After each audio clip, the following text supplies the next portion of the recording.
जबलपुर से प्रवीण पटेल को टिकट मिला है और इलाहाबाद से रीता बहुगुणा जोशी का टिकट कट गया है। वहां से नीरज त्रिपाठी को टिकट दे दिया गया है और बलिया से नीरज शेखर को टिकट मिला है। गाजीपुर से पारसनाथ राय को टिकट मिला है और एक टिकट चंडीगढ़ का भी डिक्लेयर हुआ है। चंडीगढ़ से किरण खेर जो मौजूदा सांसद है उनका टिकट कट गया है। चंडीगढ़ से संजय टंडन को टिकट मिला। आसनसोल से SS आलूवालिया जो है वो चुनाव लड़ेंगे। तो ये कुछ बड़ी सीटें जो है वो अभी डिक्लेयर हुई है। हमारे पॉलिटिकल बलिया बहुत कम अंतर से जीती थी और उस सीट पर नीरज शेखर को उतारा गया। हालांकि नीरज शेखर जी के बेटे हैं, चंद्रशेखर जी के बेटे मौजूदा सांसद नीरज शेखर भी राज्यसभा के सदस्य हैं और ये थोड़ा कम समझ में आने वाली बात थी क्योंकि ये माना जा रहा था और इन दोनों ही सीटों पर यहाँ नीरज शेखर को कर दिया, जबकि अगर समीकरण के लिहाज से देखें तो ज्यादा बेहतर होता कि कोई राजपूत प्रत्याशी वो अफजाल के खिलाफ गाजीपुर से लड़ता जहां पारसनाथ राय को दिया गया है और किसी भूमिहार ब्राह्मण को टिकट देते वो बलिया की सीट से, क्योंकि मोहम्मदाबाद जो गाजीपुर की थी वो बलिया का हिस्सा बन गई। लेकिन चूंकि नीरज शेखर को अपने पिता की राजनीतिक विरासत चाहिए थी, इसके लिए वो संघर्ष कर रहे थे। वीरेंद्र सिंह मस्त का टिकट काटा और वीरेंद्र सिंह मस्त बहुत कम अंतर से जीते थे, इसलिए ये दूसरा एक और जो कहें कि बड़े परिवार के लिहाज से जैसे चंद्रशेखर जी के बेटे को दिया गया, इलाहाबाद सीट से नीरज त्रिपाठी को टिकट दिया गया है।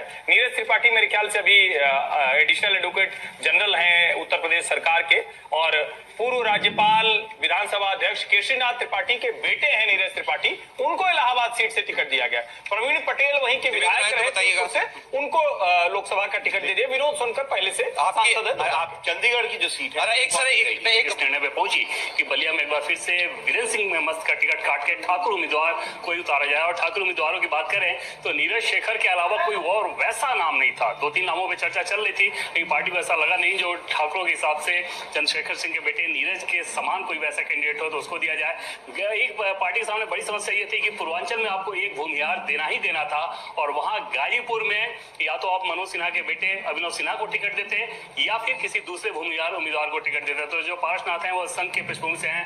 मनोज सिन्हा का चुनाव ये संभालते रहे पिछले 7-8 चुनाव जो उन्होंने लड़े वहां पे, वो उस चुनाव में एक मैनेजमेंट के प्रमुख कड़ी के तौर पर पारसनाथ राय वहां पे काम करते रहे और उस हिसाब से भूमिहार कोटे को फिल किया गया। हालांकि ये कितना मजबूत नाम होगा वो चुनाव के नतीजे के हिसाब से पता चलेगा। लेकिन साहब इसमें आप देखें तो जिन नामों को नहीं दिया गया है वो एक दिलचस्प है कि अभी भी पार्टी इस नतीजे पे नहीं पहुंची 10वीं लिस्ट के आने के बाद कि कैसरगंज से बृजभूषण शरण सिंह का टिकट काटा जाएगा या दिया जाएगा। काटा जाएगा तो किसको दिया जाएगा।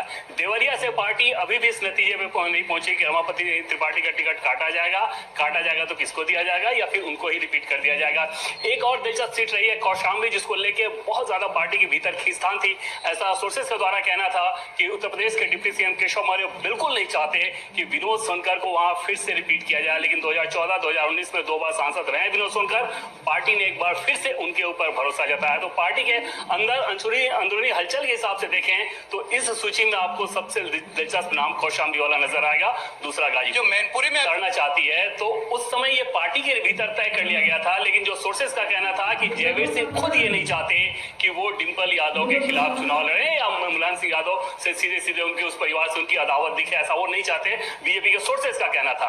लेकिन आखिरकार पार्टी के द्वारा सख्त शब्दों में उन्हें बताया गया था कि पार्टी ने अगर डिसीजन लिया है तो इस निर्णय को आपको मानना होगा। इस डिसीजन को समझाने में निश्चित तौर पर आप कह सकते हैं कि 1.5 महीना का समय लगा। लेकिन पार्टी को ऐसा लगता है कि मैनपुरी में जयवीर सिंह अगर ठीक तरीके से लड़े और जो कि लड़ेंगे ही, अब जब उम्मीदवारी का ऐलान हो गया तो वो डिंपल के लिए सबसे बेहतर उम्मीदवार बीजेपी की तरफ से हो सकते हैं। मतलब वो सीट तो टफ मान रहे हैं, लड़ाई टफ मान रहे हैं, लेकिन छीनी जा सकती है अखिलेश यादव से, डिंपल यादव से। हाँ, और उसके लिए वो सबसे ज्यादा मुफीद जयवीर सिंह को ही मान रहे थे कि क्योंकि जयवीर सिंह का वहां पे लोकल में इम्पैक्ट बड़ा अच्छा है और क्योंकि वो उस खेमे से पहले रहे हैं तो बहुत सारे इनके लोग उधर हैं जो कि चुनाव में बहुत ज्यादा जरूरत पड़ती है। तो उस हिसाब से उस इक्वेशन को देखते हुए बीजेपी ने काफी पहले तय कर लिया था कि वहां से जयवीर सिंह को ही उतारना है। क्योंकि उनकी तरफ से लगातार निष्ठा जताई जा रही थी इसलिए इसमें इतना लंबा समय लगा। ये गाजीपुर का भी पूछना चाह रहा हूँ आपसे, पारसनाथ राय अफजाल अंसारी के सामने। हाँ बिल्कुल जी, हाँ निश्चित तौर पर सौरभ वो एक सरप्राइज नाम आपको नजर आएगा क्योंकि पिछले दिनों आप जितने भी रिपोर्ट्स आपने देखे होंगे जो आमतौर पे कयासबाजी या चर्चाएं होती हैं कि इनका नाम चल रहा है इनका नाम चल रहा है, उसमें से कहीं भी ये नाम नहीं आया होगा। एक व्यक्ति भी गाजीपुर का ये नहीं बताया होगा आपको कि पारसनाथ राय को टिकट दिया जा सकता है। लेकिन जैसा कि पहले मैंने आपको बताया कि मनोज सिन्हा के चुनाव प्रबंधन में इनका बहुत अहम रोल हमेशा से रहा है। संघ के स्वयंसेवक हैं और मूलतः ये संघ के स्वयंसेवक ही हैं, बाद में चुनावी उसमें ये मैनेजमेंट का काम उस रूप में देखते थे। तो आप समझ सकते हैं कि किसका आशीर्वाद रहा होगा जिसके चलते उन्हें टिकट मिला। जोर आजमाइश बहुत ज्यादा थी। कहा यह जा रहा था कि योगी आदित्यनाथ ये चाहते हैं कि अगर भूमिहार को ही देना हो तो कृष्णानंद राय के परिवार में उनके बेटे या उनकी पत्नी अलका राय को दे दिया जाए। दूसरी तरफ बलिया से कोशिश ये कर रहे थे उपेंद्र तिवारी की बलिया सीट भूमिहार को दे दिया जाए, वो सीट उनको मिल जाए। तो ये जोर आजमाइश बहुत ज्यादा चली, लेकिन आखिरकार पार्टी को क्योंकि एक भूमिहार को देना था, मनोज सिन्हा के बेटे अभिनव सिन्हा को नहीं देना था परिवारवाद के चलते, तो उस अदरवाइज सर्वे में सर जो नाम आया था तो गाजीपुर के सर्वे में उसमें 2 ही नाम आया था।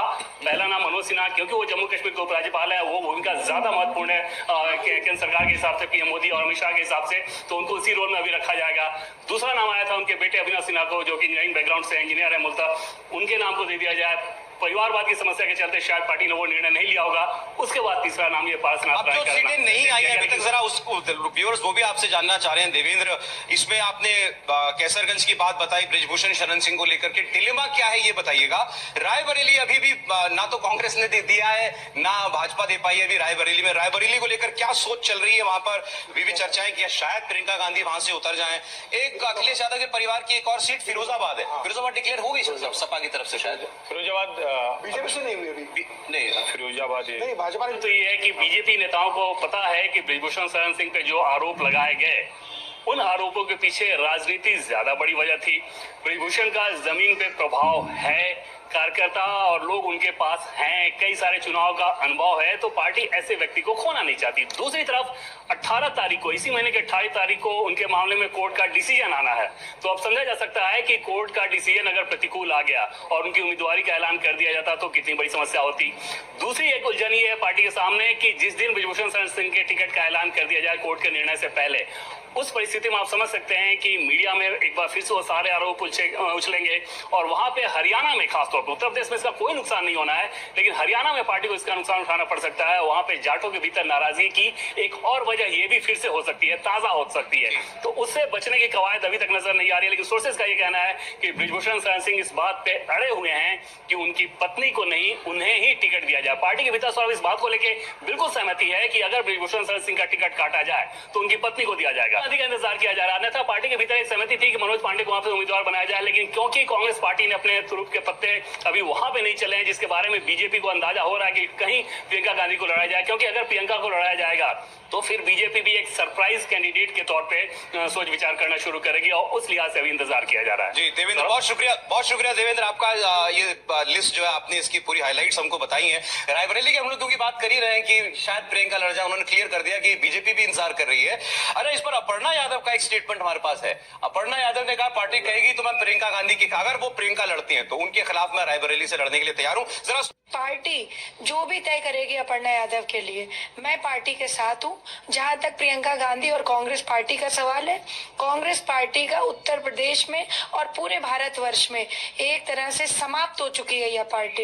इस पार्टी की जन विरोधी और जन जो मुझे लगता है कि भ्रमित करने वाली जो बातें हैं वो सबको पता चल चुकी है। और जिस प्रकार के इनके मैं समझती हूँ कि भाषणों में महिलाओं के प्रति इनके लीडर्स की जो बातें देखने में आई हैं, सुनने में आई हैं, इससे सबके जो है, जो थोड़ा भी मुझे लगता है कि पढ़ा लिखा व्यक्ति है और जो थोड़ी भी संवेदना रखता है, और मैं समझती हूँ हमारे भारत में अब नवरात्र शुरू हो गया है, सभी महिला शक्ति और शक्ति की उपासना करने में जुटे हुए हैं।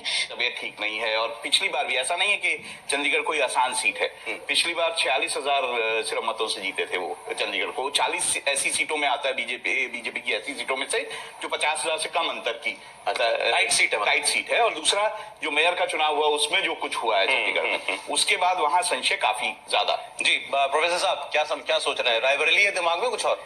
मुझे रायबरेली ही दिमाग में आ रहा था।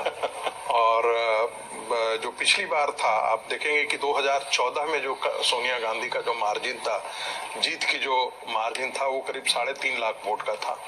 और जो 2019 का मार्जिन है उससे ठीक आधा आकर के हो रहा है, 1,67,000 पे आ रहा है। तो भारतीय जनता पार्टी ने पिछली बार नाको चने चबाना जिसको कहते हैं, सोनिया गांधी को जीत के लिए बहुत मशक्कत करनी आपको लग रहा है कोई नॉन फेस बीजेपी देगी आप? मुझे ऐसा लगता है कि प्रियंका गांधी के सामने किसी न किसी स्टार को ही लाएगी भारतीय जनता पार्टी। इसका अभी ये कौन होगा मैं नहीं जानता, कोई नाम दिमाग में लेकिन मुझे ऐसा लगता है कि कांग्रेस के कैंडिडेट का भारतीय जनता पार्टी को इंतजार है और कोई न कोई जिसको सरप्राइज कहा जा रहा है, कोई न कोई आपको देखेगा, आपको सरप्राइज करेगा वहां से।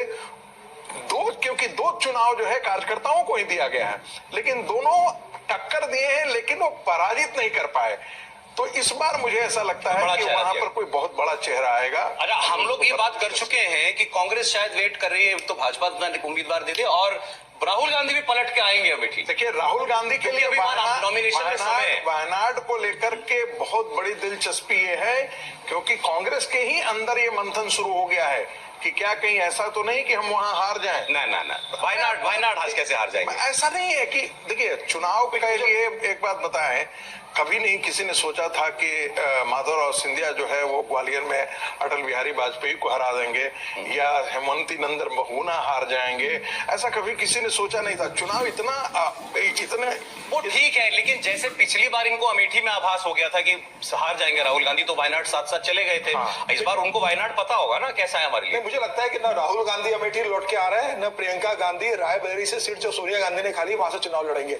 अगर गांधी परिवार के इन दोनों का लड़ना तय होता है तो पार्टी में लगता है पहले घोषित कर देती, या पार्टी के प्रवक्ता या राहुल गांधी और प्रियंका गांधी संकेतों में इस बात का जिक्र कर देते कि वो चुनाव लड़ने वाले। ये तय है कि दोनों वहां से चुनाव नहीं लड़ेंगे। रही बात अपर्णा यादव की, तो मुझे लगता है कि अपर्णा यादव को भारतीय जनता पार्टी वहां से चुनाव नहीं लड़वाएगी, किसी अपने स्थानीय कार्यकर्ताओं को ज्यादा स्पेस देगी, क्योंकि अपर्णा यादव को इतनी बड़ी नेता नहीं है। वह 2017 में लखनऊ कैंट से चुनाव ला करके बीजेपी ने इतने समय से रखा हुआ पार्टी में कुछ किया नहीं है।